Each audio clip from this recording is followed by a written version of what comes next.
नमस्कार दोस्तों, आज की इस वीडियो में हम बात करते हैं हड़प्पा सभ्यता के बारे में। ठीक है, हड़प्पा सभ्यता का नाम हड़प्पा ही क्यों पड़ा? ठीक है, और कुछ भी पड़ सकता था। हड़प्पा का नाम हड़प्पा क्यों पड़ा और उसके उत्तर से दक्षिण और पूरब से पश्चिम के विस्तार की बात करेंगे। कहाँ से कहाँ तक हड़प्पा फैला हुआ था। ठीक है, हड़प्पा की सभ्यता थी वह कहाँ से कहाँ तक फैली हुई थी। ठीक है, चलिए वीडियो स्टार्ट करते हैं। सबसे पहले हड़प्पा सभ्यता। हड़प्पा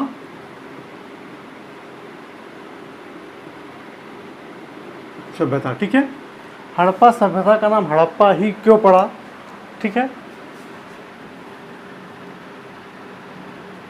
पहला इसको हम हड़प्पा सभ्यता के नाम से इसलिए जानते हैं क्योंकि अभी वर्तमान में जो पंजाब का प्रांत है, ठीक है, पंजाब प्रांत जो पाकिस्तान में पड़ता है कुछ, ठीक है, उस पंजाब प्रांत में एक मांटगोमरी ज़िला है। ठीक है, मांटगोमरी ज़िला है। उस मांटगोमरी ज़िला में हड़प्पा नामक स्थान है। ठीक है, हड़प्पा नामक स्थान है। देखिए, हड़प्पा सभ्यता का नाम हड़प्पा ही क्यों पड़ा? इसलिए पड़ा क्योंकि पंजाब प्रांत में एक ज़िला पड़ता है मांटगोमरी। मांटगोमरी में एक स्थान पड़ता है हड़प्पा। ठीक है, पाकिस्तान के पंजाब, ठीक है, पंजाब प्रांत में पड़ता है माउंट गोमरी। ठीक है, माउंट गोमरी जिला है और वहाँ पे एक स्थान है हड़प्पा। ठीक है, हड़प्पा। इस स्थान पे हड़प्पा सभ्यता के बारे में, हड़प्पा स्थान के बारे में सबसे पहले चार्ल्स मेनन, ठीक है, 1926 में चार्ल्स मेनन ने इसके बारे में चर्चा की थी। ठीक है, चार्ल्स मेनन ने सबसे पहले इसके बारे में चर्चा की थी। हड़प्पा नामक स्थान है, वहाँ पे बहुत पुरानी चीज़ें मिलती हैं। ठीक है, इसके बाद 1956, ठीक है, 1956 में रेल की पटरियाँ बिछाई जा रही थी। ठीक है, 1956 में रेल की पटरियाँ बिछाई जा रही थी, वह लाहौर से कराची के बीच में। ठीक है, लाहौर से कराची बिछाई जा रही थी। तो उस समय जो हड़प्पा काल की जो ईंट थी वह वर्गाकार ईंट थी। ठीक है, वर्गाकार ईंट थी। तो वहाँ पे जब पटरियाँ बिछाई जा रहे थे तो जो उसमें काम करने वाले इंजीनियर थे जॉन ब्रंटन, ठीक है, जॉन ब्रंटन और विलियम ब्रंटन, ठीक है, विलियम ब्रंटन ने क्या किया कि इन वर्गाकार ईंटों को रोड़ों के रूप में, ठीक है, जहाँ पे रोड़ों की आवश्यकता पड़ती थी, कंकड़ों की आवश्यकता पड़ती थी, वहाँ पे इन वर्गाकार ईंटों का प्रयोग करते थे। ठीक है, रोड़ों के रूप में इसका प्रयोग किया जाता था। इसके बाद भारतीय पुरातत्व विभाग, ठीक है, इसका जो जनक है वह कनिंघम को माना जाता है। ठीक है, भारतीय पुरातत्व विभाग का जो जनक है उसे भारतीय पुरातत्व विभाग, ठीक है, पुरातत्व विभाग, अलेक्जेंडर कनिंघम। ठीक है, कनिंघम, ठीक है, कनिंघम को माना जाता है भारतीय पुरातत्व का जनक।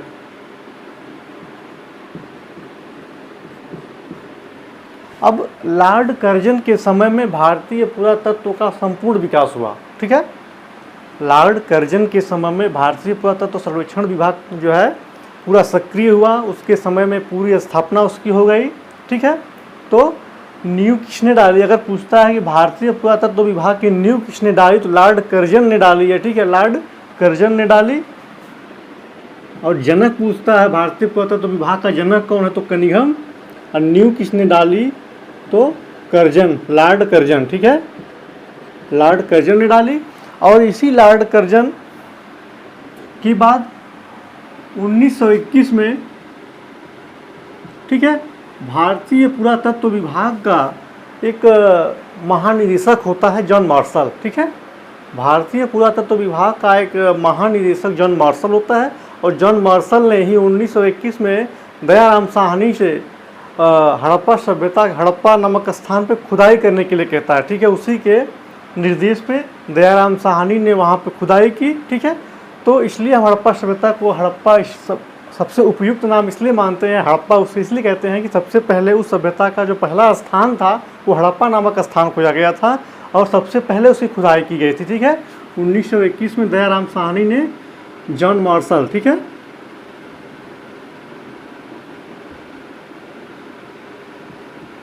जॉन मार्शल भारतीय पुरातत्व विभाग के निदेशक थे ये जॉन मार्शल। इन्हीं जॉन मार्शल के देख रेख में दयाराम साहनी ने 1921 में हड़प्पा सभ्यता की, हड़प्पा जो स्थल है उसकी खुदाई की थी, ठीक है। दयाराम साहनी, ठीक है, दयाराम साहनी ने हड़प्पा की खुदाई की।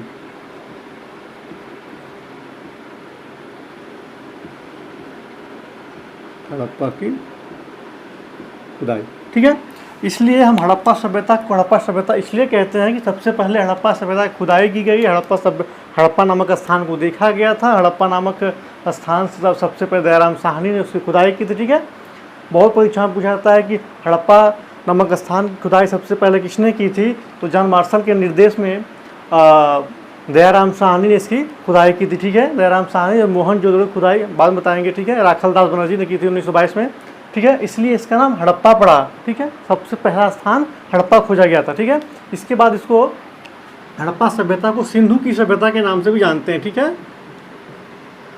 इसको हम सिंधु सभ्यता, इसको हम सिंधु सभ्यता के नाम से भी जानते हैं, क्योंकि जब हड़प्पा नामक स्थान खुदाई हो रही थी तो उसके आसपास जो सिंधु नदी थी, सिंधु नदी के आसपास बहुत सारे स्थल खोजे गए थे, हड़प्पा संबंधित बहुत सारे स्थल खोजे गए थे। तो इसलिए कहा गया कि इसे सिंधु सभ्यता के नाम से भी पुकारा जा सकता है, जैसे कि सिंधु नदी है, सिंधु नदी के आसपास के बहुत सारे जो क्षेत्र पड़ रहे हैं, जो जहाँ पर खुदाइयाँ हो रही हैं, हड़प्पा से संबंधित जो साक्ष्य प्राप्त हो रहे हैं, तो इसलिए हम इसको हड़प्पा सभ्यता को हम सिंधु की सभ्यता भी कह सकते हैं, ठीक है। लेकिन सबसे उपयुक्त नाम हड़प्पा ही है, ठीक है। बाद में सिंधु सभ्यता के इतर भी बहुत सारे अलग अलग स्थानों पे हड़प्पा की जो प्रमुख जो स्थलाकृतियाँ मिली हैं, इसलिए हम इसको उपयुक्त नाम नहीं मानते हैं, ठीक है, सिंधु सभ्यता को। लेकिन कहने के लिए हम इसको सिंधु सभ्यता भी कहते हैं, सिंधु सभ्यता या हड़प्पा सभ्यता भी कहते हैं, ठीक है। इसको हम तीसरे नाम से जानते हैं सिंधु सरस्वती, सिंधु और सरस्वती सभ्यता। पहले जो सिंधु है, ठीक है, सिंधु और सरस्वती की सभ्यता इसलिए हम इसको कहते हैं क्योंकि जो सिंधु नदी थी और या आप गंगा नदी है, इसके बीच का जो बहुत बड़ा क्षेत्र था वो हड़प्पा के अंतर्गत बहुत सारे जो स्थल को खुदाई हुई थी वो पाई गई थी, ठीक है। जहाँ पे पहले सरस्वती नदी बहा करती थी, वहाँ पे अब विलुप्त हो चुकी है। यह सिंधु और सरस्वती नदी जो बहती थी वहाँ पे, तो गंगा और सिंधु के बीच में ये बहुत सारे स्थल खोजे गए थे जहाँ पे पहले सरस्वती नदी बहती थी, ठीक है। तो कुछ विद्वान कहते हैं कि यह सिंधु या सभ्यता सिंधु एवं सरस्वती की सभ्यता है। कुछ विद्वान सिर्फ इसे सरस्वती की सभ्यता के नाम से ही पुकारते हैं, ठीक है। या फिर हम इसको कह सकते हैं कि हड़प्पा सभ्यता, ठीक है, सिंधु सभ्यता, सरस्वती की सभ्यता। सरस्वती की सभ्यता किसे कहा जाता है, तो हड़प्पा की सभ्यता को ही सरस्वती की सभ्यता कहा जाता है, लेकिन सबसे उपयुक्त नाम जो है हड़प्पा ही है, ठीक है। कुछ विद्वानों का मानना है कि इसे सरस्वती की सभ्यता कहा जा सकता है, ठीक है, लेकिन सबसे उपयुक्त नाम हड़प्पा ही है, ठीक है। कांस्य युगीन सभ्यता, ठीक है, इसे हम कांस्य युगीन सभ्यता के नाम से भी जानते हैं। अगर कांस्य युगीन सभ्यता का कहीं जिक्र होता है तो आप ये समझिएगा कि सीधे सीधे यह हड़प्पा सभ्यता की बात हो रही है, ठीक है। कांस्य युगीन सभ्यता इसे इसलिए कहा जाता है कि यहाँ पे पहले जो हड़प्पा सभ्यता के जो लोग थे, इन्होंने तांबा, ठीक है, तांबे में टिन मिलाया,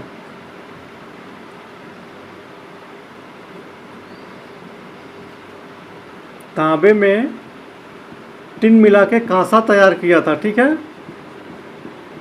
तांबे में टिन मिला के इन्होंने कांसा बनाया था, इसलिए उसे कांस्य युगीन सभ्यता के नाम से भी इसको जानते हैं, ठीक है। और इसे हम नगरीय सभ्यता के नाम से भी जानते हैं। पांचवा है, लेकिन सबसे उपयुक्त नाम यही है हड़प्पा सभ्यता, क्योंकि सबसे पहले यही स्थल खोजा गया था, इसी स्थल पे खुदाई हुई थी, इसलिए हम इसको हड़प्पा सभ्यता इसका उपयुक्त नाम मानते हैं, ठीक है। और इसके बाद जो है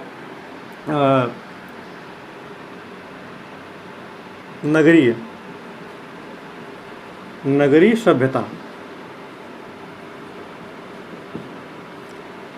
अब तक के इतिहास में सबसे प्राचीनतम नगर जो था वो हड़प्पा का था, ठीक है, ठीक। सबसे पहले जब नगर हड़प्पा जो सभ्यता थी वह नगरीय सभ्यता थी, ठीक है।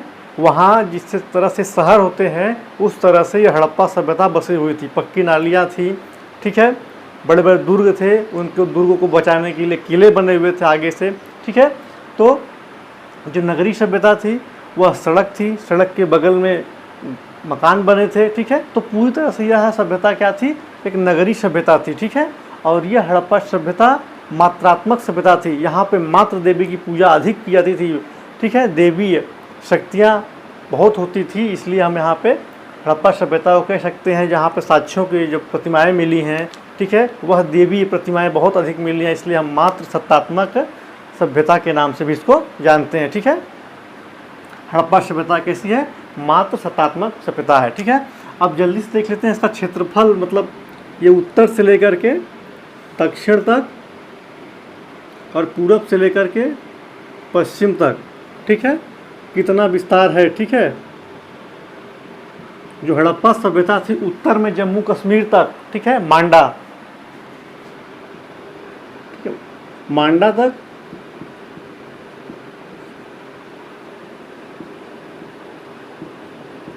ठीक है। यहाँ पे कौन सी नदी बहती है मांडा के पास, कभी पूछ सकता है, तो यहाँ पे चीनाब, ठीक है। चीनाब जो उत्तर की सीमा थी, हड़प्पा की जो उत्तर की सीमा थी वो मांडा तक थी। जब दक्षिण में आते हैं तो महाराष्ट्र के दैमाबाद तक थी। यह बहुत परीक्षा में पूछा जाता है कि उसकी उत्तरीय सीमा, हड़प्पा सभ्यता की उत्तरी सीमा कौन सी थी, दक्षिणी सीमा कौन सी थी, ठीक है, महाराष्ट्र। नदी है गोदावरी, गोदावरी प्रवरा, ठीक है।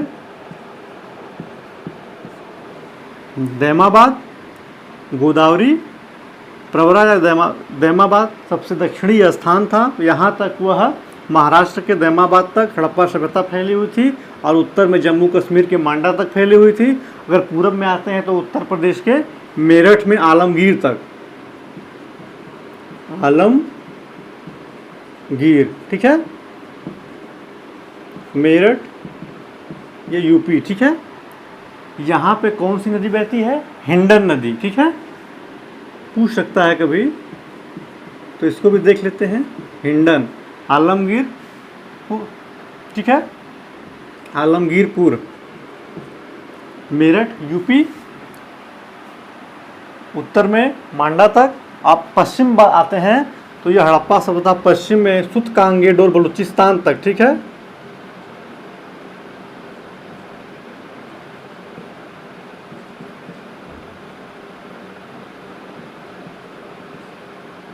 सुतकांगेडोर,